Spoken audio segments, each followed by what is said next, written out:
In this tutorial, I will demonstrate how to easily deactivate your Facebook account. The process is the same for both iOS and Android devices. Deactivating your account is temporary and most of your Facebook data will be hidden until you log into your account again.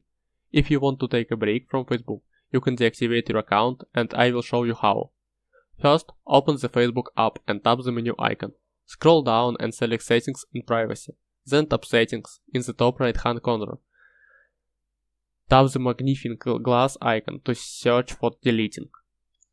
Select the first option, delete that user profile and information.